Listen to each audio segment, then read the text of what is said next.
Bonjour à tous et à toutes.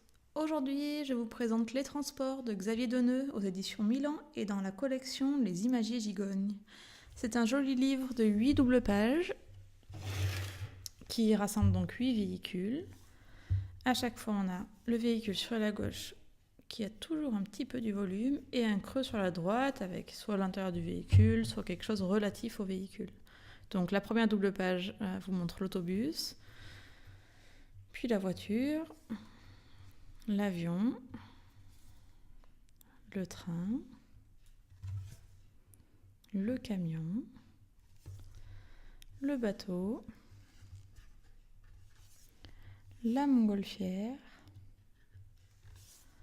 et la fusée. Donc avec ces trous et ces reliefs, je fais toujours très attention à garder le livre à portée de main de mon loupio pour qu'il puisse vraiment toucher, chercher où sont les reliefs et où sont les trous. Et je fais toujours attention à ce qu'il le garde près de ses mains pour pouvoir tourner les pages, tripoter les pages. C'est un livre qui est hyper solide, vous voyez l'épaisseur des pages ici.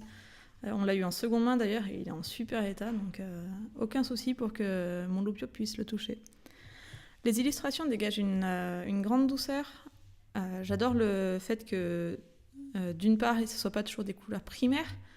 Si on regarde la page des montgolfières par exemple, il y a un super choix de couleurs. C'est assez poétique avec les oiseaux qui se posent dessus. Sur certaines pages, il y a toujours des petits visages accueillants qui sont dans les véhicules. Donc c'est très enfantin et très doux comme illustration. Ça change un peu des imagiers dictionnaires qui sont peut-être un petit peu froids.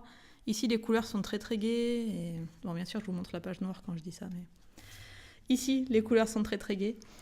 Et donc j'aime beaucoup le regarder avec mon loupio. Une chose que je regrette, pourtant, c'est l'absence de mode de transport du quotidien non polluant. Donc je vais parler du vélo, je parle de la trottinette, des patins à roulettes, etc. Le thème, ça reste quand même les transports. Pour moi, c'est évident que maintenant, il faut avoir un minimum de conscience éco-citoyenne et il faut mettre entre les mains de nos enfants et dans leur tête qu'un mode de transport éco-citoyen, c'est un mode de transport non polluant et c'est ce dont ils vont devoir se servir dans le futur. Donc pour moi, c'est essentiel que le vélo fasse partie d'un livre de transport, par exemple. C'est pas pour ça qu'on va pas se servir de celui-ci, on adore le regarder, donc ça pose pas de souci, mais je vais effectivement chercher un livre où le vélo est valorisé, ou la trottinette, ou peu importe, ou marcher, mais que les futurs citoyens de ce monde se mettent bien dans la tête que la voiture ne sera pas forcément tout le temps possible.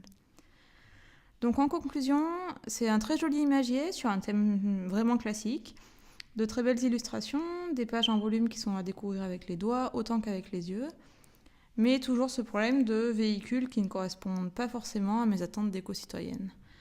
Donc on s'en sert, on l'aime bien, mais il manque quand même un petit quelque chose. Voilà pour aujourd'hui, je vous dis à très bientôt pour une nouvelle vidéo, je pense que ce sera un des livres de bébé Balthazar. À très vite.